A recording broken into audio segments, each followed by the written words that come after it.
You gotta hug me.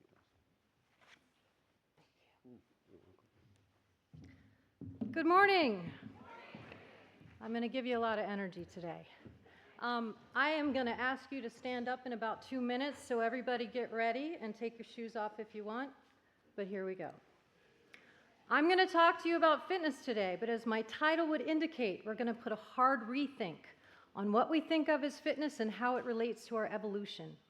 My goal in the next 20 minutes is to convince you that there's a very simple practice that you can incorporate in your everyday life that is going to both improve your health and quality of life for the long term. My name is Sarah Fleming. I was a biochemist, and then I became a strength coach. And I like to throw heavy things for fun, but that's all you need to know about me for right now. But here are some of my clients that I've trained over the years. Long before I started training people, I trained horses and riders. And in doing so, I developed a good eye for movement, which has always been the core of my approach to training. My training philosophy is based on the idea that good movement, specific to the individual, is the key to good training. But before we get to movement, we have to first think about strength, and that begins with posture. A lot of us don't think about our posture, but I have found that by simply observing a person's posture during movement and at rest, I can usually identify something simple that can be improved. And those simple improvements are often the basis for a lot of progress. So, everybody stand up. I don't have a lot of time, so we're going to do this quickly. First thing I want you to do, we're going to put our feet underneath our hips. And I want you to just kind of move around and feel that pressure in your feet. If you can't stand up and you want to stay seated, at this point, just press your feet into the floor. We really want to feel that pressure because this is our contact with the earth. And then I want you to move forward until you shift your center of gravity over the ball of your feet or your toes. You can press your toes into the ground and then shift it back into your heels. And then we're going to go side to side. Feel where that pressure goes.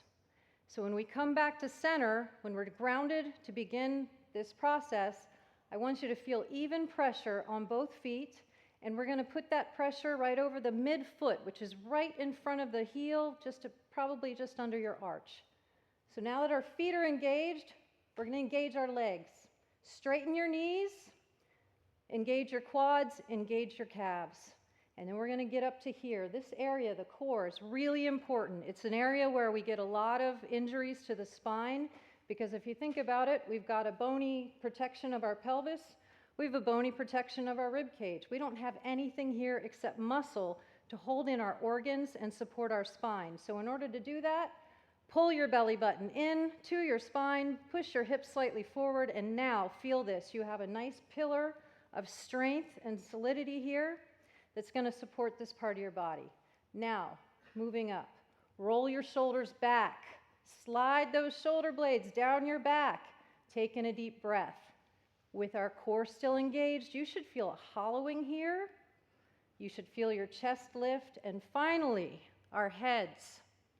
Your ear hole needs to be over your shoulder. So you may need to move your chin back to get that in place. We're going to take one more deep breath, and I want you to physically feel the force of that air coming down into your chest, down into your heart. Feel that pressure. This is what it feels like to be heart-centered. It is a physical sensation, and it's important not just for when we're trying to focus on our mental health or our spiritual health. This is between your heart and your belly button is where your center of gravity is. This is also where all movement originates. You can sit down. Thank you. That's what strength feels like. So why did I make you do that? Well, what we just did is the biggest difference between us and our much healthier ancestors and their modern day equivalents. If you listen to my Journey On podcast, you'd know that we evolved to be long-distance endurance hunter-gatherers. That's important. Understanding our evolution is key to understanding how we can live healthier lives. As humans, we haven't changed much since the end of the Ice Age. And though we live longer, the conveniences of modern living don't really translate to good health. Modern-day hunter-gatherers, still living in their traditional lifestyles, are far healthier than us, and I'll explain what that means in a bit.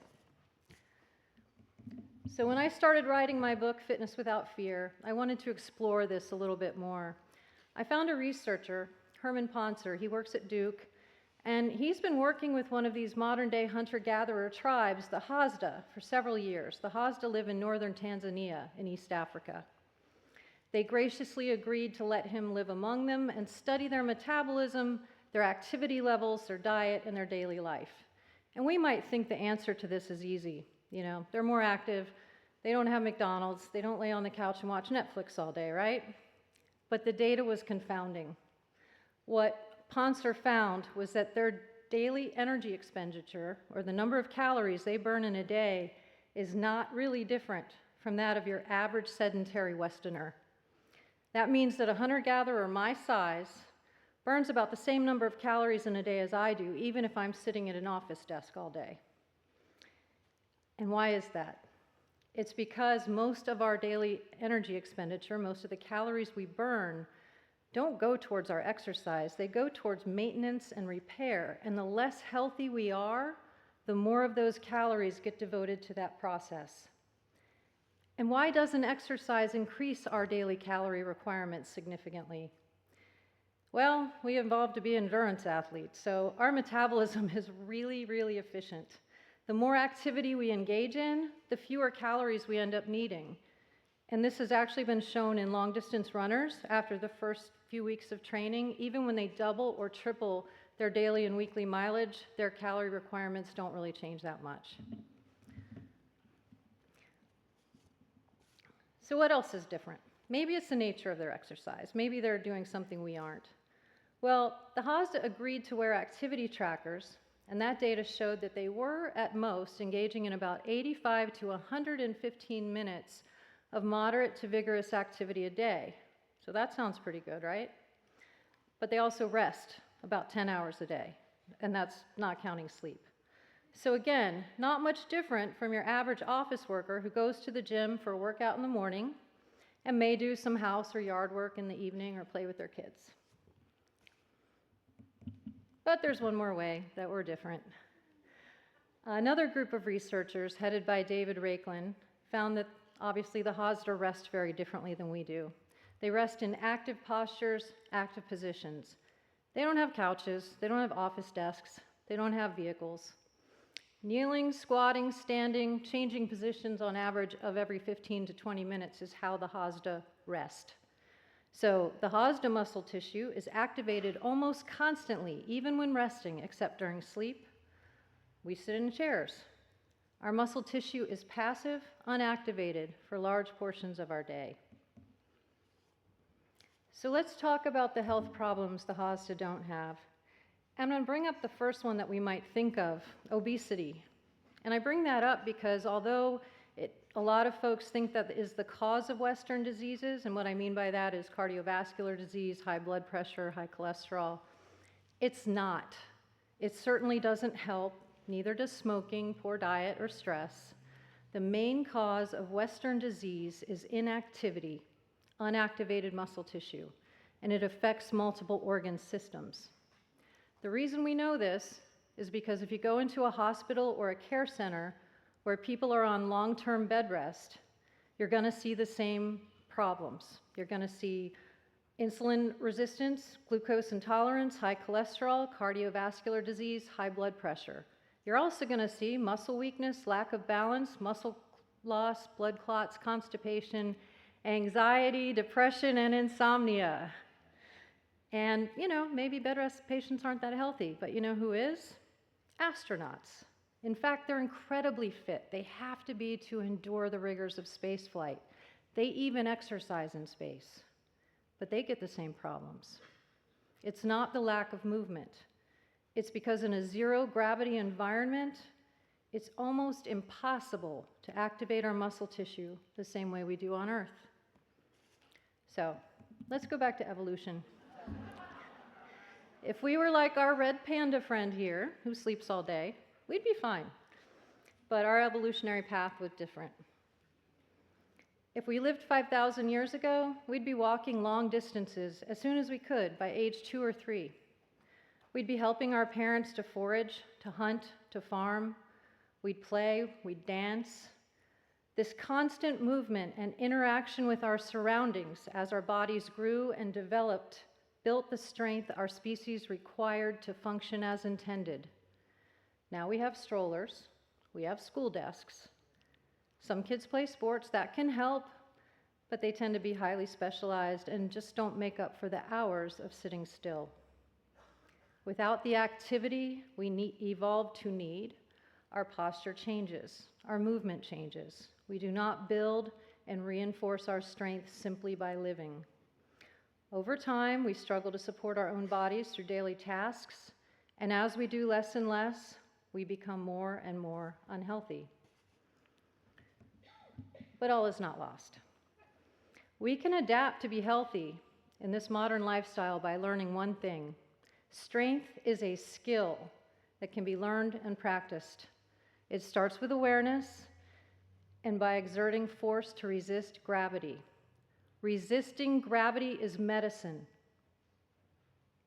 When we think about physical training, we often think about the muscular system, but that's secondary.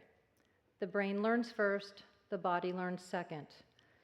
The physical adaptations that happen in the body from movement are the result of the brain and nervous system learning to coordinate movement at different intensities and volumes. While the brain is learning, the body and all its systems are adapting. Muscle and nerves, heart and bone, blood and hormones, and enzymes. The ability to support your joints and your spine is called postural strength. That's what we just practiced. The ability to do that over long periods of time is called postural endurance. When you don't have that postural strength and endurance, you don't move well. Your spine can get out of alignment. You put a lot of wear and tear on your joints, and over time, this damage can start to cause pain. And pain causes fear. And when we're afraid, we don't move the way we need to. And this is what it can look like. The picture on the left is exactly what happens as we age. The upper back weakens, the head moves forward. We start to get that exaggerated curve in the upper spine, and the lower back may start to curve to try and balance things out. Every inch of forward displacement of the head adds 10 pounds of stress to your neck. And over time, this will remodel the spine and cause compression of the discs. The unfortunate thing is we are starting to see a lot of these postural changes in children. But it's not permanent. We simply have to reverse the process. Just like your spine can remodel to look like this, it can remodel to look more like this. It just takes practice. The fitness industry would have us believe that fitness is largely about aesthetics. This understanding causes many of us to completely miss the point of exercise. For example, that's my daughter. She just graduated from college. She's serving with the Forest Corps fighting wildfires out in Utah. What is that? And what we want to think about, in her case, is that fitness is the ability to complete a task. If we know what the task is, training for that task becomes relatively easy. So what does her task require? She has to be able to hike several miles a day carrying a chainsaw or hose as well as food and water. She has to be able to cut up and move logs, dig lines, and pull hose. When they're fighting fires, that can be up to 16 hours a day. So she doesn't have to just be strong enough to hold herself up all day long, but also carry a heavy load long distances without fatiguing, do full body manual labor for hours at a time. So of course, 6 months before she shipped out, she was like, "Mom, help!" And the first thing we did was work on getting her as strong as possible. When a new client comes into my gym, the very first thing I do is look at their posture. I make some corrections. I tell them what they need to practice in their daily life. I then teach movement while maintaining correct spinal posture. This is me teaching someone how to deadlift. Our muscles are not meant to work in isolation, so all of these movements use large muscle groups, and it's always a group effort. So I teach simple movements such as squats, push-ups, presses, deadlifts. But what we're learning is how to move in our daily lives. If we sit in a chair, we're squatting. If we're picking something up off the ground, we're deadlifting. If we have to reach up and pull something towards us or push it away from us, we're using our upper back to support the shoulders, elbows, and wrists. I pay attention to when fatigue happens and form breaks down because this is a learning process. We have to practice it correctly and not work through failure. There's a time and a place for that, but not when we're learning. This is what we call foundational strength. When they take these lessons home, move correctly in their daily lives, they get stronger and they live better. I've seen miracles happen. I've seen necks and spines straighten. I've seen pain disappear. I see people getting over their fear and start moving with confidence. When that foundational strength is there, you can move in all the beautiful ways the human body can move with more balance, coordination, and resilience. And this approach works for everyone. This is one of my athletes who came to me because he qualified for the International Powerlifting Federation World Championships. He had qualified in years past, but kept finding himself injured or not making any progress, so he didn't go. Before the 2018 World Championships, he asked me for help. So as we went through his regular training, I was able to pinpoint a potential problem. As you can see, he's a really strong guy. But his upper back was not strong enough, and so it was the weak link. So we worked together for about 4 months, and here he is pulling his last deadlift attempt at 660 pounds or 300 kilograms to win the Masters 1 division at IPF Worlds. This was a lifetime PR for him at age 53. Since I showed you my daughter, I have to show you my boys. Okay. So the message I want to leave you with is relatively simple. The world began shaping us long before we walked upright. Gravity is the fundamental gift that the earth gives our physical bodies. It is the source of both our strength and our health. I want you to think about the amazing physical potential we possess because of how our ancestors evolved to survive. Without our ability to navigate and travel long distances as the climates changed, we would not have survived the Ice Age. Being mindful of our bodies, the postures we hold, the movements we make, builds the strength and endurance we need to live well in this physical world. Most importantly, strength allows us to enjoy this life while we're here. Play, dance, climb a mountain or two, and be sure to do that with the ones you love. Thank you.